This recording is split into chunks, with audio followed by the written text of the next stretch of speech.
Hey, Zane Griggs here. So I know I get asked, and I'm sure you might have even asked yourself the question, if the the low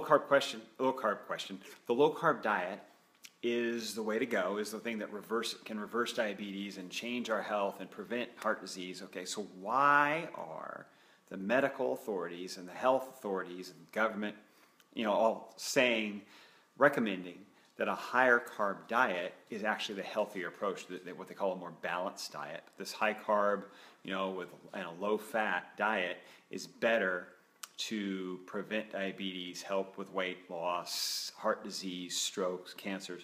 Why are they still on that trip? Because we know it's been disputed. We know that those were theories that were based on correlations that had no real testing behind them, and that the most current research is showing low carb diets actually working.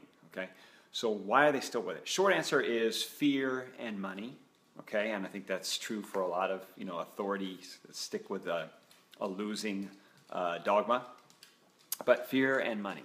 So I just got to listen to an hour interview with this 82-year-old doctor, endocrinologist named Richard Bernstein. This guy's got, if you look him on YouTube, he's got a whole, what he calls his university, but this guy he's a type 1 diabetic. He's been type 1 since he was 12 years old, and he basically treated himself because the doctors then were practically killing him. He was developing signs of heart disease, kidney disease, all stuff on this high carb, low fat diet that they were giving him as a type 1 diabetic. Okay, and he basically started regulating his own blood sugar with a lower carb diet. Now, as a teenager, he figured this out, and he became an engineer, and then later went to med school in his 40s, and so now he's treating diabetics, actually reversing type 2 diabetes, so they're no longer using medications, they're just controlling their blood sugar with diet, and helping type 1 diabetics regulate their own blood sugar so they don't have the highs and lows and everything that goes with that, and all the health risks that come with that, with diet, again. And he has a very low carb diet that he just basically across the board, this works for everybody. It's a little lower than might be necessary for everybody, but it's, in my opinion, I'm not a doctor though, but it seems to be working for everyone he's working with, where they're coming off their medication sometimes in 5 days, sometimes in weeks, maybe take a month, but he's reversing diabetes with a very low carb diet. And so this guy's been going head to head with peers, okay, other endocrinologists, other people who are members and presidents of the American Diabetic Association, okay, the ADA.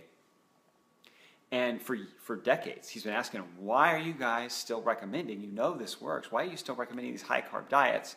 Where if you look on the ADA website, they're recommending, 50, 60, 70 grams of carbs per meal, okay? I'm telling you personally, I have days where I don't eat that much in a day, okay? I don't eat 60 or 70. I've had days where I eat 60 or 70 in a day, and a lot of that is veggies. So if you subtract the fiber from it, it'd be even lower if you want to do net carbs. But where I'm basically having veggies and maybe one serving, okay, 60 grams of carbs when they're recommending whole wheat bread.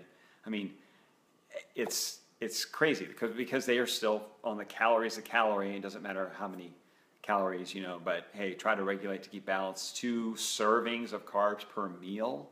Oh my gosh. So you figure you have 3 meals like that, you're going to be pushing 200 grams just from carbs, and that's what you're counting. That's what people are actually aware of. Forget about the ones that sneak in there. So I'm digressing. But anyway, he's talking to, I got on a rant, he's talking to these doctors about why they're still doing it. And these are endocrinologists who are treating people for diabetes. Why are you still treating them with this, recommending this low carb or this high carb diet? Is that when you know a low carb diet's working, I can show you, and this doctor's doing it, and this practitioner's doing it. And the answer back, he said it's been the same. It was the same 20 years ago. It's the same answer now. And basically, they're afraid to get sued because they'll tell them, look, I have 2,000 or 3,000 patients, okay, all coming to me to be treated for diabetes. And if I stick with the practices that I'm told to do, which is give them the medication and manage their disease, and if they die from that disease, or if they get all the complications of that disease, which is like heart disease, kidney disease, foot problems, the peripheral, basically where they have to have lower leg, lower limb amputations, all those things that come with type 2 diabetes over the course of its, stretch through your, loss of vision, that kind of stuff. If they get those things, that's just part of the disease. That's a natural course of the disease that they had already, that they got on their own. Hey, they're not at risk. But if I put them on a low carb diet and just one of those dies from hypoglycemia, that's my son Jet. He just got home from preschool. One of them dies from hypoglycemia, I'm going to get sued. And there goes my practice. And they're very afraid of lawsuits. If you know anything about the medical industry now, the fear of lawsuits, it's like 60% of them get sued. It's a big insurance problem. Sometimes they can't get insured afterwards. It's a big problem. It can take down their whole business. It's very stressful. And it's a big fear for any private practice doctor, okay, to fear being sued. So basically, if he does it the way it's standard, okay, yes, people are going to have more problems. No one's going to get well.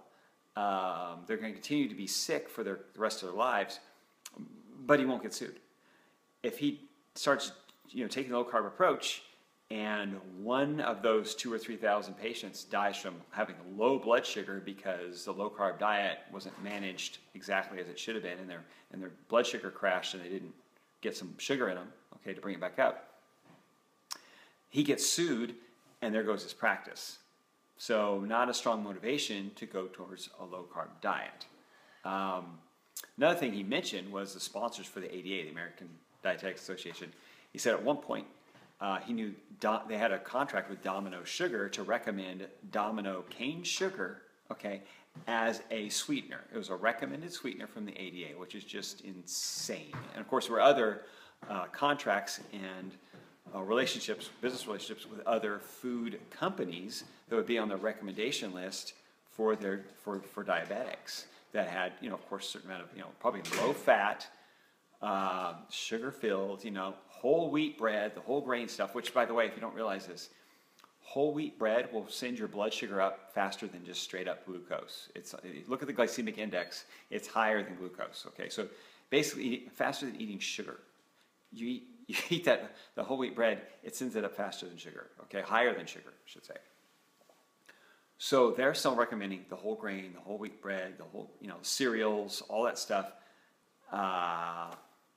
as a part of their diet. And I remember when I was working on Extreme Makeover, or the weight loss edition, right? The extreme weight loss it became. That first season, I was working with one of the contestants on there. Weighed 500 pounds, and our goal was for him to weigh 250 in a year. So he had to lose half his body weight. So we're talking about major weight loss, major change. Guess what the recommended breakfast was from the nutritionist who was assigned to be there to make sure everything was safe and all the practices were supposed to be good, okay? So now the head trainer, Chris, love him, great guy, Chris Powell, fantastic guy, loves helping these people, okay? But his hands were tied in many instances because of legal issues, and he's on TV and the production company and all that kind of stuff. So there's only so much you can do outside of certain boundaries you're given. And he had to work with those boundaries, and he did the best he could. And I think you're going to see more from him coming up. But again, I'm off subject. But Chris Powell's a great trainer who really cared about those people on that show, despite what you've heard about the show since. Okay, because I know him, and I can vouch for him. He was doing this before there was a show. So, okay, he was working with large people and numbers of them in Phoenix before there was a show. But they told us they recommended breakfast. So first thing in the morning, orange juice, toast, and egg whites. Okay, because the egg yolks might hurt them, but the toast and the orange juice send their blood sugar up through the roof first thing in the morning. Not going to work. It's not going to work. And when you have, the ADA being sponsored by Domino Sugar and other food sources. And now if you look, I just looked not that long ago, and there's, their corporate sponsors are the big pharmaceutical companies out there who sell insulin and metformin, all those wonderful blood sugar, which we need. We need, for people right now, it's an immediate, let's correct this, but it's not a long-term, in my opinion, a long-term plan to stay on meds when you can do it through your diet. And their corporate sponsors are all the big pharmaceutical companies.